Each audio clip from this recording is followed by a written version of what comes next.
I'm Tinica Triggs. I'm the owner of Artistic Designs for Living and also the creator of Tinica Tile Design for Maison services. Hi, my name is Barbie Kennedy. I'm here to talk to you about tile and design and how I get inspired to create beautiful surfaces. My name is David Patrick and I'm co-owner of Alchemy Materials in the Flatiron Tile District in New York. Alchemy Materials is not a typical tile store. It is more of a workshop or studio environment. It's what I like to refer to as a color and texture lab. My name is Patricia Braun. I am a textile and surface designer based in Sydney. My name is Maria Carmona Bautista, owner of Tile Resource and Design, a tile studio to the trade in Phoenix, Arizona, and designer of Form, stone collection made in collaboration with Maison Surface. Hola, mi nombre es Giselle Uberman y soy diseñadora gráfica. Me encanta crear diseños llenos de alegría y color para embellecer los elementos de uso cotidiano y los espacios que nos rodean. My name is Glorimar Labrador. I am an abstract artist.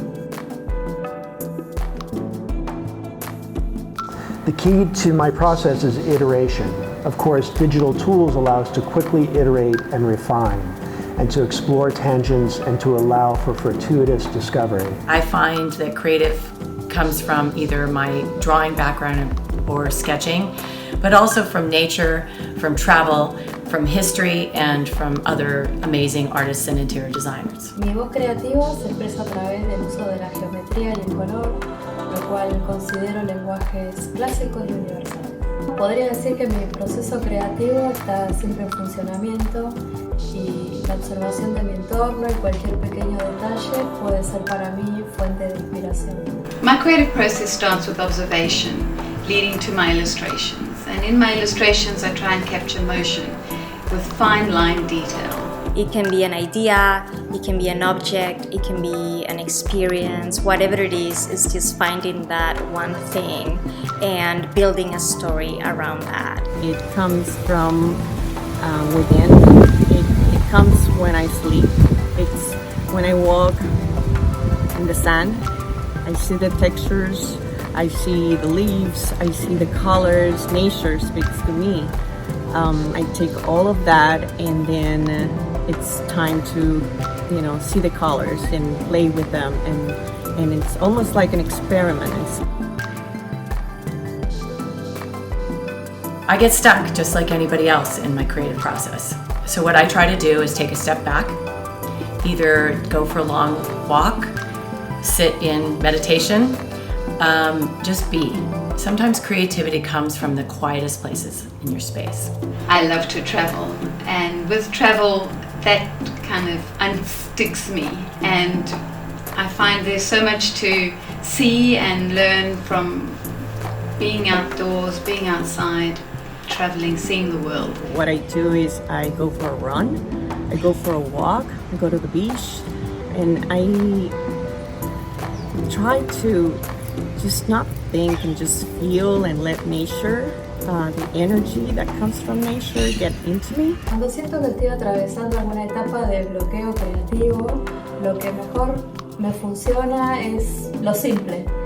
Distraerme, salir a caminar, dar una vuelta, tomar un café en un lindo bar, leer algo, navegar por internet, buscar una receta de cocina, lo que sea que me saque el foco de atención del tema de diseño a solucionar y me haga pensar en otra cosa. I take a break and go back to that one thing that got me inspired in the first place, the very beginning of the creative process, and start all over again.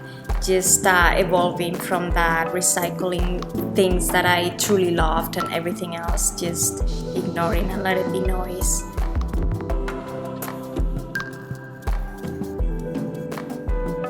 Design is only about 1/3 of what we do. The rest is project management, and that is really, really critical to our job. We are constantly having to keep track of spreadsheets and fixture and finish schedules and data points that are critical to the actual implementation of design. So what I use is tools like Asana, which is like an online punch list, checklist. You can share that with clients as well because it gives you data points and helps them communicate where you are in the process. We use things like Dropbox to be able to upload drawings and information for clients. You can also use sharing documents like Google Docs. But organization, things like binders and keeping things on a server so that when you're sharing things with multiple people in your company, everybody has access to it and they can find the most up-to-date stuff. I like making a list and ticking things off. Usually what I do is I make lists. I have journals full of lists. And I get inspired just by walking down the street. It's inspiration from, it could be like an old cement wall that has some beautiful Art Deco pattern to it, or it could be just walking down on the beach and finding a shell, or the ripples in the water, or clouds. I especially love looking for old furniture and old fabrics and old homes that have just such amazing character to it. The great industrial designers like Raymond Loewy and Norman Bel Geddes and Dieter Rams, these are the people that literally shaped our modern world, and they designed for mechanical production, but with nuance and subtlety and soul. My influences, my two biggest sources of inspiration are traveling and nature. Finding cultural references, materials that have been used in the past, just color and textures that are different from my normal environment inspire me quite a bit, and also nature in itself is just a great source of inspiration. Mi trabajo se inspira en lo simple y espontáneo que hay en todos nosotros. Bueno, me gusta explorar el uso de la geometría y el color, y por lo general trabajo a partir de un módulo simple, generando tramas interesantes y de infinitas combinaciones. Artists that influenced me are Emma Lindström, she's a Swedish and fluid artist. Ilse Crawford, she's an interior designer, amazing interior designer. Paul Jenkins, he is a painter, and his fluid work is just inspiring for sure. Nancy Wood, also contemporary now. Those are some of the people that influence what I do or give me inspiration. I love architecture. Ever since I was a kid, would walk down city streets and marvel about the different architectural details of buildings and structure, and looking at them from a really ornate details, from the molding to the doors to the jewelry, like door knockers. I loved going through Paris and walking through London and looking at every unique door and door opening.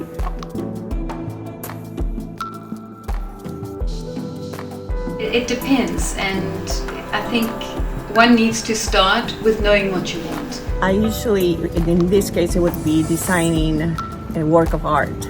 I have to meet the client, I have to be in the room and talk to the client so that I can get a feeling of who that person is and what they're looking for.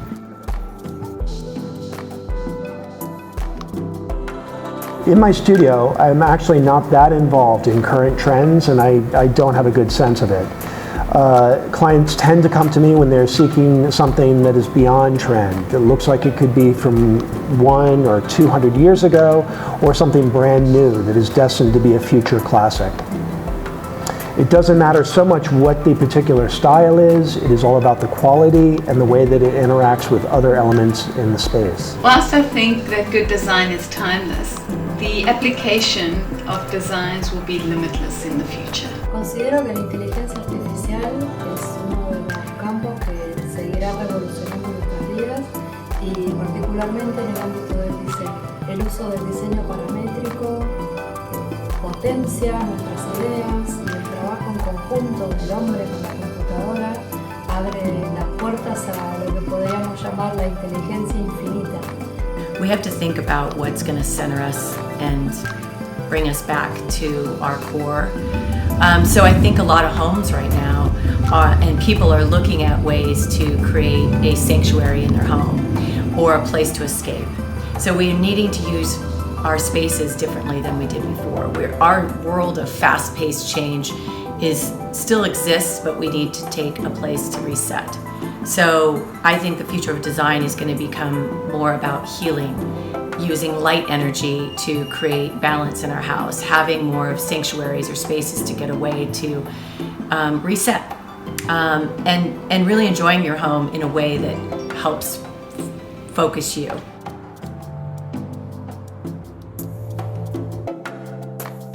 It is important to know what is the space for, who's going to be using it, what it really is the best material for that space, what is the aesthetic that we're after, and that way you can find what material it's better suited for the functionality of the space, whether it's going to be a ceramic or a porcelain or a stone.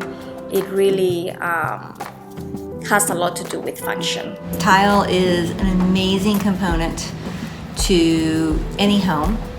It definitely brings out a spark of creativity, something that is the foundation to a lot of the bones and elements to your space, whether it be a master bathroom, kitchen backsplash, or an entry foyerway, depending on your needs. Wood is always soft and warm, but tile is also your little wow factor. I call it the jewelry of your bathroom or your space. So using tile in your entryway, something that you can draw attention to.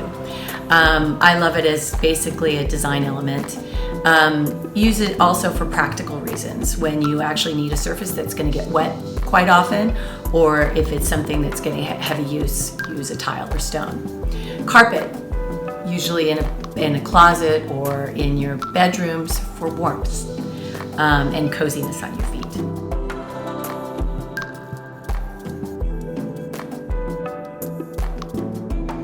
Well, now with the internet, you have a lot of options, so you can see other artists working, and God, everybody's sharing what they know. So I try to get a little bit of each of them. I practice, and also I like to play and experiment with colors, the reactions that they get. Para mantenerme actualizada, leo distintos tipos de blogs sobre moda, sobre tendencias, sobre diseño, sobre colores. Me suscribo a newsletter, navego en redes sociales, leo ebooks, hago cursos. Once you think you know everything in your trade, there is an experience or something shows you that you really don't know nothing, and keeping yourself up to date with information and learning, it's almost an everyday exercise. So keeping really strong relationships with factories, learning from what they're doing, and also learning from your clients and the people on the ground, the field workers that are manipulating the materials, can really teach you a lot about the nature of the tile itself. Connecting with other creative people is a great way to stay connected to what is happening in the industry and creative processes. I kind of think of myself as a design mixologist. I'm always kind of mixing and matching things from all over. And as I do that, I'm always trying to learn. I never sit and think I've figured out the formula to a great design. It is constantly changing. And with that is constantly learning and educating myself.